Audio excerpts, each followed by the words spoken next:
pues hemos venido a hablar de cómo financiar un negocio, ¿no? Desde cero y cómo hacerlo sobre todo con recursos propios sin acudir a los llamados o famosos fondos de inversión. Así que nada. Sí, yo creo que también romper alguna barrera mental que pueden tener muchos jóvenes, como éramos nosotros en su momento, de que bueno, pueden pensar que es muy necesario tener inversión desde el principio, contar con un capital desde el principio, y la realidad es que nosotros hace no mucho tiempo pudimos montar una empresa sin tener los recursos económicos para poder montarla, ¿no? Entonces, bueno, esto al final comienza en una historia de tres amigos que nos encantaba el emprendimiento desde muy jóvenes, pero bueno, todas las ideas que se nos ocurrían, pues es verdad que necesitaban como un capital demasiado grande para poder lanzarlo, ¿no? Pero llega un momento, sobre todo pues hace 8 o 10 años, donde empieza a explotar mucho más el sector digital, el mercado digital. Empiezan a surgir nuevas oportunidades para emprendedores que no sabíamos muy bien qué montar porque no teníamos los recursos, pero se abre esa ventana donde puedes montar un negocio sin tener los recursos económicos que antes eran necesarios por el hecho de tener o una tienda, un almacén, empleados, etcétera, ¿no? Entonces, bueno, con esa ventana de oportunidad dijimos, oye chicos, aprovechando el mercado digital, ¿qué es lo que podemos hacer, ¿no? Y surge como un nuevo modelo de negocio que es el e-commerce, vender un producto en un e-commerce y promocionarlo a través de las redes sociales, ¿no? Yo creo que el pionero de todo esto fue Hawkers aquí en España, y fue como esa apertura mental de se puede montar algo sin demasiados recursos. Nosotros al final, con esa idea muy clara de vendemos un producto en un e-commerce y lo promocionamos a través de las redes sociales, dijimos, vale chicos, pues ¿cuál es el producto que vamos a vender? Entonces aquí en España, con la industria del calzado tan potente que tenemos, pues vimos muy claro que era montar una marca de zapatillas, ¿no? Entonces, dentro de las oportunidades que te ofrece el mercado digital, es verdad que seguíamos sin tener los recursos para poder fabricar las primeras zapatillas, ¿no? Nosotros íbamos a hablar con un montón de fabricantes y nos decían, oye, mínimo tenéis que hacer 350, 400, 500 pares para poder poner esto en marcha, ¿no? Y entonces tuvimos que dar un poco a la creatividad porque, insisto, éramos tres jóvenes, teníamos 24, 25 años, no teníamos capital, no queríamos ir con fondos de inversión, etc. Y encontramos una fórmula que en los últimos años se ha extendido mucho, que es bueno, pues el crear proyectos vendiendo el producto antes de incluso haberlo fabricado, ¿no? En nuestro caso elegimos la fórmula del crowdfunding de recompensa, y lo que le dijimos a la gente fue, oye, si participas en nuestra campaña, que publicamos en Kickstarter, y invertes 39 euros en Morrison, a cambio vas a recibir las zapatillas con el mejor precio de la historia y las primeras Morrison de la historia, ¿no? Entonces, bueno, pues en una campaña en la que queríamos recaudar 12.000 euros, en 20 días recaudamos 23.000 gracias a la participación de más de 350 personas, y eso lo que nos sirvió fue, primero, para financiarnos, porque cogimos ese dinero y lo invertimos en esa producción de zapatillas que entregaríamos 2 meses más tarde a toda la gente que participó, y luego, por otra parte, pues nos ayudó a validar este negocio y ver que realmente había una necesidad en el mercado, o por lo menos nuestro producto tenía cabida en el mercado, ¿no? Entonces, creo que de aquí se extraen varias lecturas que son muy interesantes. Una, que puedes montar un negocio sin tener la financiación, sino que puedes pedir la financiación antes a tu propio cliente para poder financiar esa producción. Y segundo, que muchas veces es muy interesante validar un negocio antes de tenerlo perfecto y con el, digamos, el producto final, ¿no? O sea, esto fue un MVP en toda regla, mínimo producto viable. Hicimos 7 zapatillas, 7 maquetas a las que hicimos fotos para publicar la campaña, nada más, y eso fue suficiente para recaudar casi 25.000 euros y poder poner en marcha nuestro proyecto. Aquí yo la verdad es que fue un reto porque al final teníamos la responsabilidad de hacer 2 cosas en una. Por un lado, explicar qué era Morrison y qué era el lanzamiento de una nueva marca de zapatillas, ¿no? Porque en aquel entonces era sobre todo zapatillas y algo de ropa. Y por otro lado, explicar a la gente que era un crowdfunding de recompensa, porque en aquella época, como me dice Pablo, ahora está un poco más extendido, pero hace 8 años nadie sabía que era un crowdfunding de recompensa, ¿no? Entonces fue una doble labor bastante bien organizada y bastante bien estructurada por nuestra parte, con los recursos que teníamos, y bueno, pues sí, la verdad es que fue un éxito, pudimos lanzar el proyecto y, como dice Pablo, pues nada, mínimo producto viable tan mínimamente viable que las primeras zapatillas, pues muchas de ellas se nos rompieron el logo y bueno, aquello fue una de las primeras anécdotas y grandes problemas que tuvimos que superar, porque por un problema de producción el logo lateral de nuestras Nighties nada, se rajaba por abajo y bueno, aquello fue un drama en aquel momento. La verdad es que también supimos atajarlo súper bien, llamábamos a todos los clientes, solucionábamos todos los problemas, pero bueno, ya nada más empezar, pues primer revés, ¿no? Y eso también habla mucho de lo que es emprender y de los retos que te vas a encontrar en el día a día y de que no te puedes venir abajo a las primeras de cambio. Acabamos la campaña de crowdfunding con los problemitas de producción que tenemos, los solventamos, atendemos súper bien a todos los clientes y ahí la verdad es que ya tenemos una comunidad creada que nos permite lanzar nuestra tienda online y empezar a vender, ¿no? Nosotros en esta primera etapa, yo diría que fue 1 año y pico, compaginábamos nuestro trabajo por cuenta ajena con Morrison. Los 3 socios decidimos irnos a vivir juntos para poder trabajar pues, por las tardes, noches en la marca. Y bueno, pues como teníamos nuestros salarios por cuenta ajena, no percibíamos nada de la empresa, ¿no? Simplemente nos pagaba el alquiler de la casa. Esto nos permitió poder empezar a crecer con recursos propios, ¿no? Al final es muy importante tener en cuenta que, sobre todo las empresas que manejan stocks, empresas de moda, por muy bien que te vaya en el negocio, si tú quieres crecer, el beneficio que tengas lo tienes que reinvertir para comprar más stock y seguir creciendo.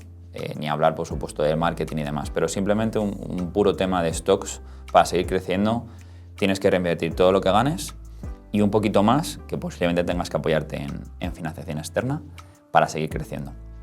Entonces, bueno, este modelo que nosotros teníamos oye, pues no percibir nada de la empresa al principio nos ayudó a poder ir creciendo con los recursos propios.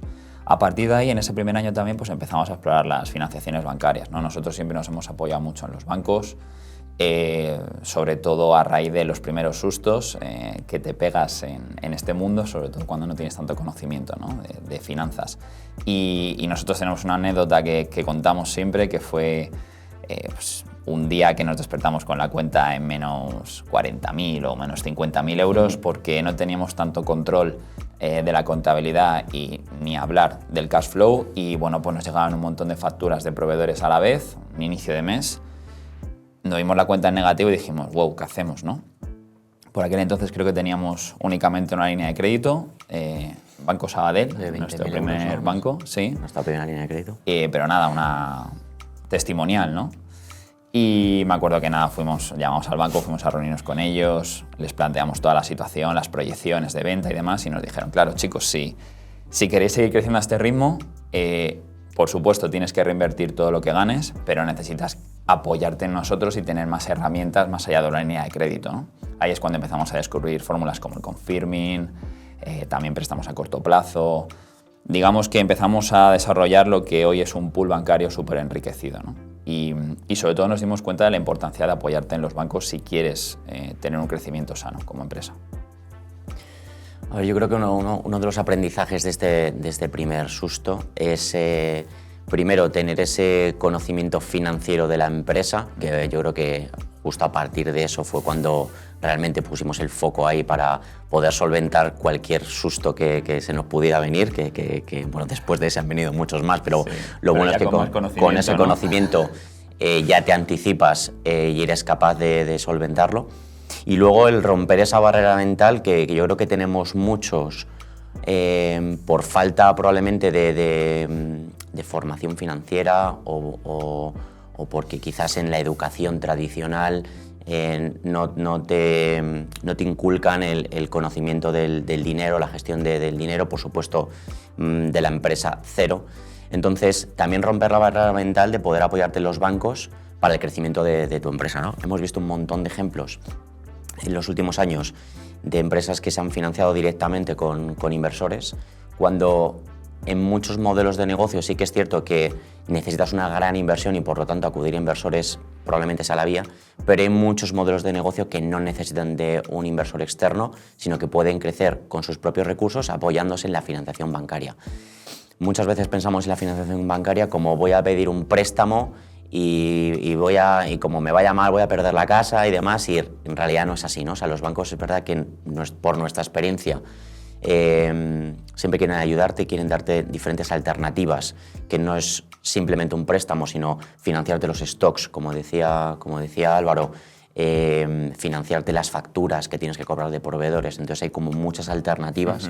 Lo que pasa es que hace falta ese conocimiento, o hace falta quitarnos esa barrera mental de que los bancos son malos y que los bancos es que no es nada de eso, ¿no? O sea, que te puedes apoyar en ellos en el crecimiento, y de hecho es como lo hemos hecho nosotros, ¿no? Nosotros, después de 8 años de empresa, en la que ya tenemos 3 tiendas propias, tenemos un canal multimarca en el que vendemos ya en internacional, el 50% de nuestra facturación viene de internacional, tenemos 40 empleados y la empresa sigue siendo nuestra, el 33% de los 3 socios, y nos apoyamos en los bancos para crecer. No sabemos si en el futuro acudiremos a inversores para un crecimiento más acelerado, pero la realidad es que tras 8 años y un gran crecimiento no nos ha hecho falta. Entonces, bueno, yo creo que muchos emprendedores que quizás no saben cómo articular ese crecimiento tienen que saber para mí esos dos pilares, ¿no? De que puedes lanzar un negocio siendo creativo y buscando la financiación con tus clientes antes incluso de lanzar el producto. Y segundo, para esas fases iniciales o incluso fases ya de crecimiento, puedes apoyarte en los bancos para el desarrollo de tu negocio. Totalmente. Y estoy muy de acuerdo contigo que hablabas un poco de temas de conocimiento financiero. Aquí, desde luego, en otros países no sé, pero aquí en España no se fomenta. Hablamos muchas veces de las finanzas personales, ¿no? Salimos del colegio, incluso de la universidad, sin saber qué es una declaración de la renta, ni hablar de lo que es un tipo de interés o el PIB. No tenemos ni idea. Imagínate todo eso llevado a un emprendimiento. Montas tu empresa y las primeras veces que te hablan de una cuenta de resultados o el cash flow, ¿no? el famosísimo cash flow, que al final es la piedra angular de cualquier negocio, no tienes ni idea. Nosotros, es verdad que con los primeros sustos espabilamos súper rápido, ¿no? Y además decidimos un poco esa parte llevarla nosotros internamente, más allá de que luego tengas asesorías externas, pero tú tienes que saber como fundador de una empresa lo básico de finanzas para saber escalar tu negocio. Y me parece fundamental, ¿no? Que rompamos esa barrera, sobre todo aquí en España, que hablemos de dinero sin miedo, que hablemos de financiación sin miedo y que sobre todo deje de ser eso un tabú a nivel de, oye macho, pues me endeudo para escalar mi negocio, pero es que estas son mis métricas, soy rentable y si me endeudo es porque quiero hacerlo crecer de esta manera.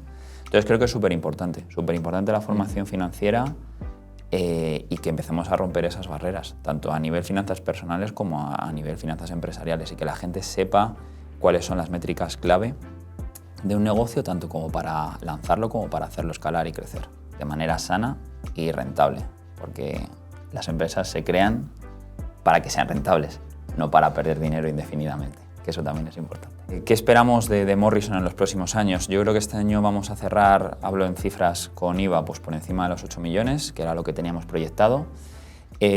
A partir de 2025 nos vamos a enfocar sobre todo mucho en internacional, a nivel online y multimarca, y sobre todo vamos a acometer a nivel nacional una expansión en retail. Y esto pues, nos tiene que llevar de aquí al 2027 a estar por encima de los 20 millones de euros, esperemos con una rentabilidad superior al 10%, ¿no? Que son unas métricas acorde un poco a los mejores de la clase en nuestro sector, y es lo que tenemos proyectado.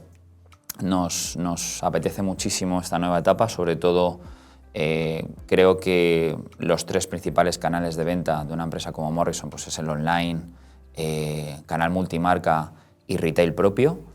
Creo que tenemos un dominio amplio en online porque nacimos ahí y hemos trabajado muy bien la parte de multimarca en los últimos años, sobre todo a nivel nacional. Nos queda todavía mucho por hacer en internacional y nos apetece mucho volcarnos ahora en la parte de retail, ¿no? Creo que es la parte que más nos queda por trabajar, de la que más tenemos que aprender, pero si hacemos un buen plan de expansión en los próximos 2 años, pues creo que vamos a poder conseguir nuestros objetivos.